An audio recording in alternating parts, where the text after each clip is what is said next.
called LEAP. I was also a member of its first cohort, so I'm one of the first success stories in this program. So I've been where you are, sort of. And then now I'm here in the program, and I've been working on it since its inception. So what is LEAP? Let me give you a little bit of background.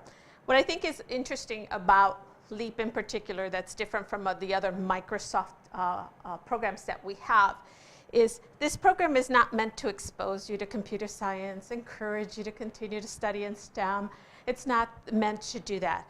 This is a direct pathway into a full-time job at Microsoft, potentially, right? So it's different from some of the other great programs that we have. Then there's the other second part of this program, which I think is really interesting, is it's a diversity program. But we define diversity in 3 different ways. We measure it technically, I mean, traditionally we do race and gender, but we also look at background and perspectives. We know that demand for software engineers is still outpacing the supply. So at Microsoft, we have all these great programs, some of them all the way from junior high school to college. The return on that investment may not be for 12 years, depending on where they are in the pipeline. So what do we do now in the meantime? So in comes LEAP. LEAP is a 16-week modern apprenticeship program, and we've used apprenticeship with some care because we're not interns. Our people don't come from college, so legally we can't use the internship program, although we borrow some of the model and apply it here. So it's a 16-week modern apprenticeship program, and I'll break it down a little bit, but in essence, you spend 5 weeks in a structured learning environment, 10 weeks working on a project, and then the 1 week of the project fair. So let me tell you what that looks like. What's a structured learning environment?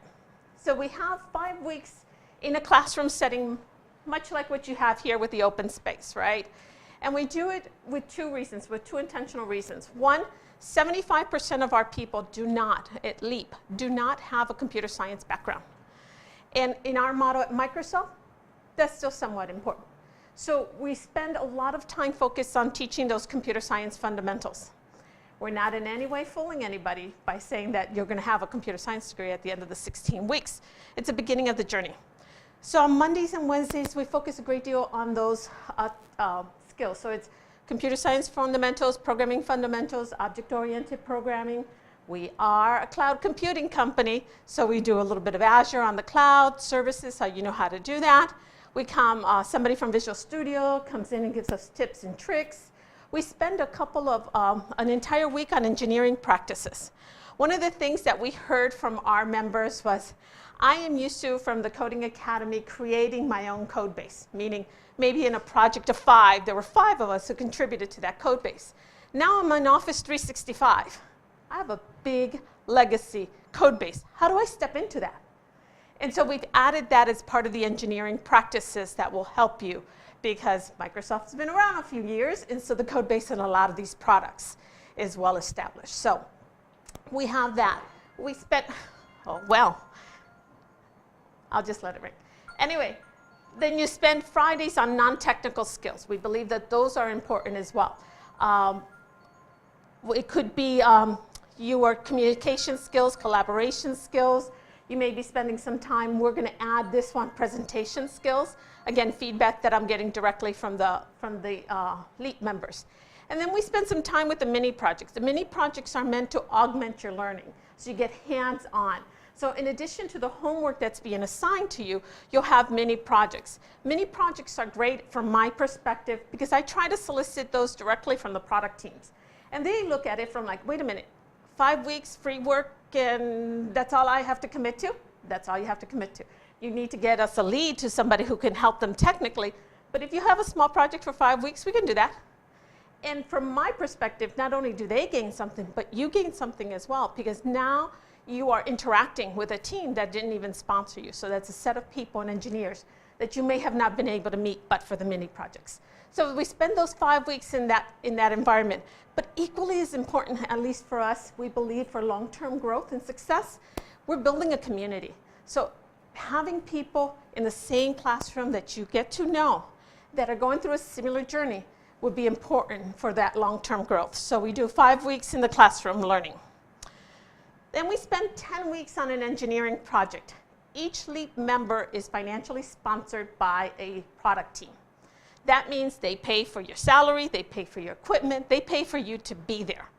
So they provide us a project. They scope it for a 10-week project, entry level.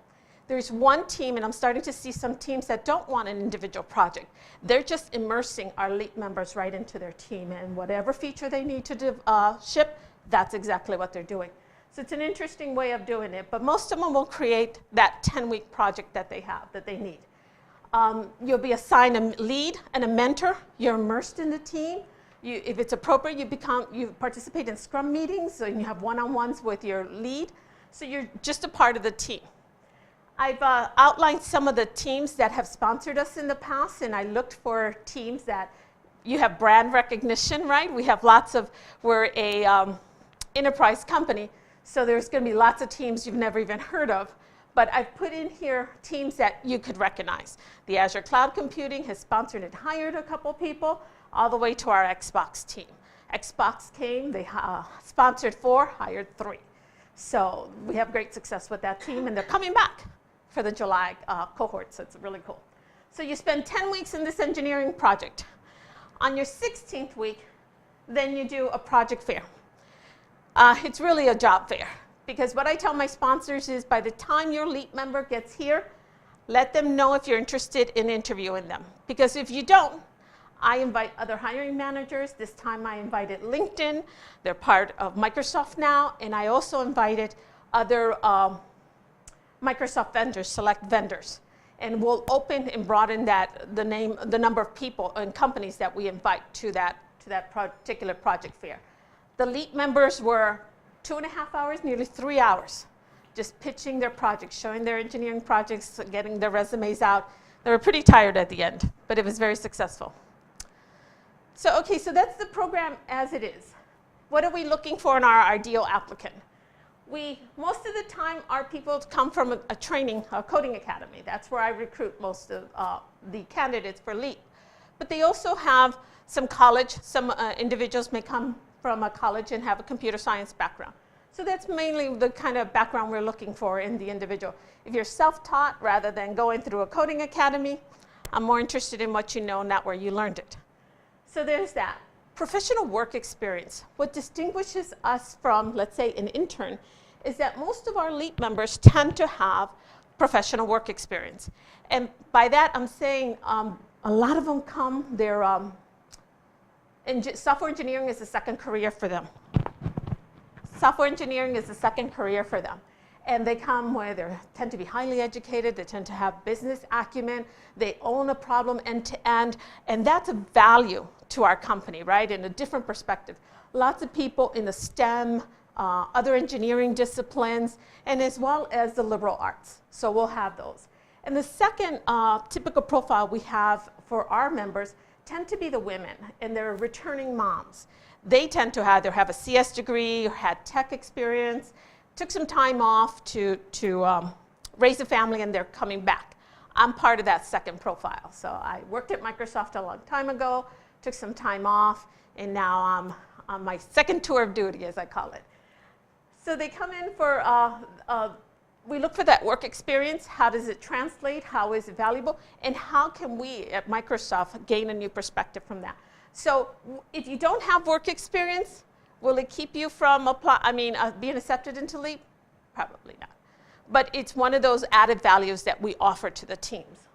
What may be something that may keep you from the actual acceptance into the program may be postgraduate experience. So we look for individuals who have already graduated from their coding academies or their schools and have some experience after graduation. We want to see what you learned, how you applied it. And so that's why we ask for the 6 to 12 months. I mean, if you have 5.5 months, I'm not going to say no, right? I'm not going to draw that line. But it's about 5-6 months that we're looking, or 6 months that we're looking for an experience post-graduation. Now, from my perspective, I don't honestly care if that project that you got or that experience that you have in applying what you learn is a personal project that you're doing strictly for your own enjoyment. It's a project that you did for a nonprofit, doesn't matter, or you got paid for it. I'm looking for how you applied what you learned, and I like to see it through the projects. Then the other items for our ideal candidates are typical pillars that we look for in Microsoft, employees. Problem solver. We need those problem solvers. Able to deal with ambiguity. And that's, we don't live, and most of our teams don't live in the, the waterfall methodology for program management. Instead, we're in the agile space. And some of the teams will ship every 2 weeks. So you're going to have to learn to deal with ambiguity. You might be coding something that isn't quite finished or specced out, and by the time you think it's done, it's changed. So being able to deal with ambiguity, a sense of just curiosity. One of the things I tell a lot of my LEAP members before they go on to their teams is don't be afraid to ask, and don't let the title keep you from asking those questions. So if they spec out a 10-week project, you look at it and you're like, I'm wondering why they chose this way as solving this issue. Why not this way? And ask them. And do your work. Go back and do your work. Make sure you know what you're talking about. Come back and say, hey, I see the project. This is great. But I'm wondering why you chose A and not B. They may have thought about B. But now by asking those questions and being willing and curious about it, it certainly sets you apart from the others. So that's one of the things I hear a lot from the teams. And then in this particular program, you must be able to work in the United States. So we don't deal with the visas for LEAP. So our application process, what does that look like? We have an online website. We used to be called Industry Explorers, but Microsoft has a College Explorers, and it got all confusing. So we abandoned the name Industry Explorers, but I've kept the URL. So don't be confused. It just says Industry Explorers. So we have an application. You can apply online. You'll have to have a LinkedIn profile and put your resume on GitHub. Not a big deal. I'm sure you're used to that one. But what I want to see is on the resume, I like to see what your experience is, what your projects, what are you doing? And then the 2 essays, that's your opportunity to tell us about your passion. Part of what, again, that added values, our people have grit. They have determination. Many of you have made many sacrifices to be here. So showcase that, show us. And a lot of our people are just hungry to learn. And so we want to see that. And through the application, you can do that. There's 2 essays that will tell me a little bit more about your passion, and then the actual resume will tell me about your experience. Once you're done with the application, which is due, I think the deadline's May 19th, we go through all the applications, and we'll select a number of people that we invite to interview. You can interview online or in person, and you'll be interviewed by 2 engineers. What I would say to you is we tell those engineers to focus their questions based on what you know. So if on your resume you say you know Java, then they should ask you to code that problem in Java. If on that resume you say you know C#, then that's the language that they should use. So that it's focused more on what you know rather than the fact that you don't have those CS fundamentals. We know that, and we're moving on. So during those interviews, there's 2 of them. We're going to focus on problem solving, technical skills, and your collaborative skills. Your technical skills are your programming, right? The problem solving can be any kind of problem. And then, of course, your collaborative skills, because those are part of the pillars of our company. Then we have selection. That's my favorite part, because that's when the product team, who is paying for you, who has sent some of their engineers out to interview you, comes with their list of the people that they want to sponsor. What happens is they want to sponsor somebody, and the list mirrors somebody else. And they sit there, and honestly, they duke it out. It's fantastic. I wish I could record it for you guys. So they'll sit there and say, well, this candidate is a better fit for my team because they know this. And in my team, that's what we're using. Or in my team, that's what I need. And so this last time, it took over 2 hours to get them to select 30 some odd people. So we had to, it was an executive decision. I was like, enough, we're going up past, we're going to make some decisions. But it's really cool to see that. And then, of course, once you're done with the selection, we invite you. We give about a month in between the selection and before the program actually starts, this LEAP program. So I've told you all the wonderful things that I can do, but now I have to tell you the things I cannot do. Participants in LEAP are not full-time employees. They come in as vendors. And I have to make that that line, because That means there's certain things I can and certain things I cannot do. One of the things I cannot do is guarantee you a job at the end. But by the same token, you can get 16 weeks of experience, have Microsoft on your resume, and say, see ya, and go off somewhere else. We do not offer a relocation package. You are paid during the apprenticeship program, but I cannot offer you a relocation package. So you have to consider that when applying. What I do have is we have a community of other LEAP members. Once you're accepted into the program, you've accepted our offer, we put you on a Slack channel, and in that channel we kind of communicate with you, what do you want to do, where do you want to live, and we kind of help you find places. Airbnb is going to be your friend. You're going to find something, a temporary housing through Airbnb, and that's how we kind of help people find lodging. And again, candidates must be able to work in the US. The funny thing is there's a Microsoft bus that will take us, from suburbs to Microsoft. You can't ride that, but I can give you a bus pass for public transportation. So there's things like that that I can do and other things that I just cannot. So here's my timeline. May 19th is the deadline for the applications. And as I said, here's the URL for the actual application. The cohort starts on July 10th. Life in Seattle. So this picture was taken, and this is not as impressive in New York. It was pretty impressive in Cleveland and Charlotte, though. So this is, it's called Bellevue. And Bellevue is a sort of a mini city unto itself. Again, this you respect it from you or from New York, you're like, oh, that's still suburbs.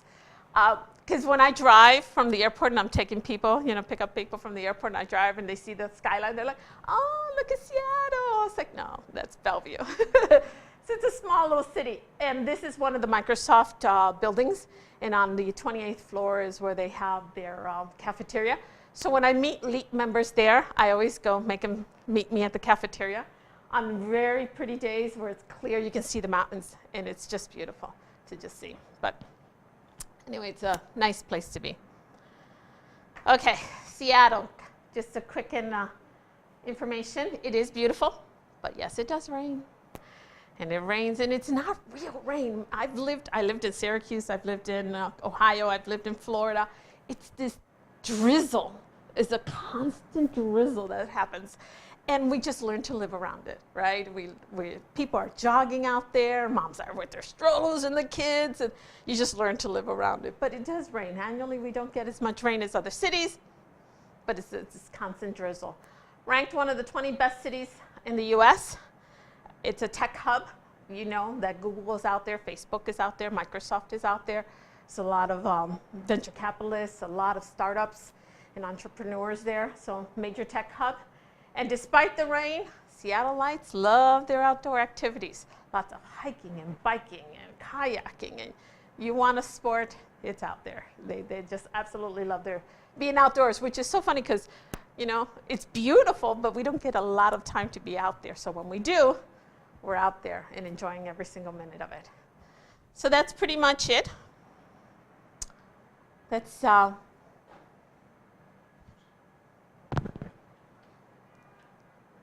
so they can ask questions? Okay. Does anybody have any questions? Oh, one thing I meant to add to the slide. 95% of our participants are gainfully employed in the tech industry. Of those, we retain about 45% at Microsoft. We are in cohort 5. That data is based on only 3 cohorts. And this 4th cohort, which is somewhere in the interview process, they're trending very well. So we're doing well for such a young program. We're not quite even a year and a half yet. Question? Yeah, maybe you mentioned this, but how many applicants? So I hesitate to answer that because I don't want to discourage anybody. So here are the stats. And I've just been on a large recruiting trip. This is our first one. So I imagine these numbers may be conservative compared to what I'm expecting. But typically we get 300, 400 applications for one cohort. Of those, we invite about 80 some odd people to interview. And then depends on how many sponsorships I got. every seat is sponsored by a product team. So sometimes I have a cohort of 20. This cohort in July, I am projecting 50. So then I would select 50 from that pool. But again, with this one, I expect that to be much, much higher number of applicants. Yes, sir. How often are the programs run? I know you said 16 weeks, About at least 3 times a year. So, yes. So you were saying there's a requirement for 6 to 12 months of experience, but this cohort starts in July, whereas, I mean, this current full stack cohort we end at the end of May. So does that would that still fall in, like, for us graduates, does that still fall in within your criteria? No, I would say there may be an August cohort, and then there will be another one at the beginning of the year. So I wouldn't discourage you from applying, but if I had to look at strictly based on that, yeah, it might be a little too soon for the July. But let me be the one to say no. You know? What do you have to lose? A couple minutes, right? Yes? What's like a typical project for the 10-week engineering project, or what's one that you would expect to work on if you were in the LEAP program? So I'll give you a spectrum. One project was Xbox needed backward compatibility, but that was very low level on the stack. The other one, internal tools that they needed for reporting. So we had different groups that had different ways of reporting, but not one tool that kind of brought them all together. And for the manager who was looking at it, each team kind of had a different way of reporting it. So they came up with a uniform way of reporting it and an easy way for the manager to say, okay, this is down, this is a priority one. And so the LEAP member created that. Another one has been, we've had the dashboards. There was, well, that one I can tell you, but I know that in Office, what they did is on a project that is soon to be released. So even new features that are coming up, they're working on. So some of those are really cool. Any questions? Yes, ma'am. Are you counting experience that we had prior to entering the coding bootcamp? Programming experience?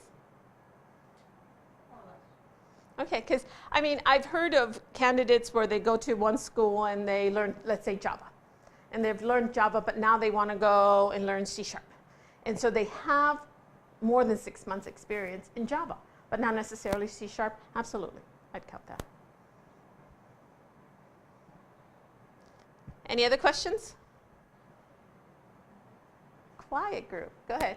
What was your project? My project was the LEAP. So when I started, it was like 3 months, 2 weeks in classroom. I was like, no, that's not going to work.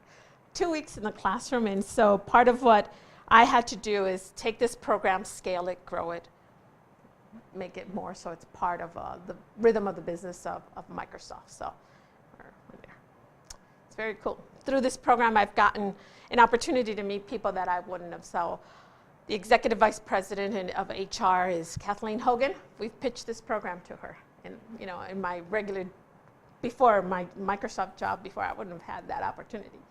And then a lot of the corporate vice presidents that work in the different groups, I get to pitch this program to them and talk to them. And my prior job at Microsoft, probably not. So it's really cool to see some of the people that I work with and the passion, they're passionate about it.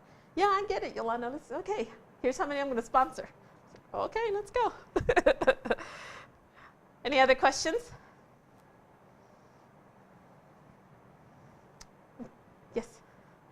If a team offers you a job, that means it's in Redmond? Yes. At this time, they are in Redmond. We, during this trip, I did stop at some of our offices like Charlotte and having that dialogue. If it was possible to bring LEAP here, what would LEAP look like? So our office in New York is not really engineering. It's more sales. So LEAP wouldn't look like, that wouldn't be the fit for you. But sales have also come back to us and said, hey, I like your program. I don't need somebody to be, dive deep into the technologies, the breadth of knowledge that they have when selling the products. Would some of your LEAP members consider a position? I was like, So we are having those conversations as well. The Charlotte office is support. So what would LEAP look like there? We do have a pilot program out of our Vancouver, BC, and they're running their own pilot program. And of course, our sister company, LinkedIn, has already started with Reach. But that was something they started before we ever heard of, that they had the program. So it isn't like they saw what we did and they modeled after us, but they have a similar program. So at this time, it's very much Redmond, and it tends to be software engineers. We're starting to see a demand for PMs. I'm building that curriculum now. It may be data science, but we need more resources to do that. So we'll see. Yes, ma'am. So does tech evangelism fall under sales, or are they like based somewhere else? Because I know some of them run an SDR. Yeah, that's I think it's part of the sales team, the evangelists. Yeah. And actually, one of the teams, it's an interesting role that they have because they do some development, but they sponsored 5 and hired 3. So we've already started, but this particular team does do some dev work. Yes? So just to clarify, if you were to get an offer, it would be for only that specific team. You wouldn't be able to choose between, let's say, Bing and Skype. No, so what will happen is, most likely, if you're going to get an offer to interview for a full-time position, it's going to be with the team that sponsored you. But at that project fair, you'll have an opportunity to interact with other teams. And what I would say to you, there's no guarantees, right? So network. Take the opportunity to, see what other teams are of interest to you. Ping an engineer and say, hey, I like what you're doing. Can I take you out for coffee, talk about what you're doing, and see what happens? They may tell you that there's some openings and here's something you should apply for. But for the most part, you're more likely to get placed in your team. The secondary market, which is what we call anybody who didn't sponsor you, there's some placements, but not as successful as I've been with the direct team. So, and I've had one candidate who Visual Studios made an offer for a dev position. She really wanted to be a PM. She just really wanted to be a PM. And she said no. And we couldn't place her as a PM, and unfortunately she's at Amazon now, but still a great supporter. So that's what I'm saying, where there was that opportunity for her, but we couldn't quite place her in the role she wanted. So, any other questions? No? No questions about Microsoft, life at Microsoft? None of that? Oh boy. Okay. If you don't have any questions, that's it. Thank you for coming.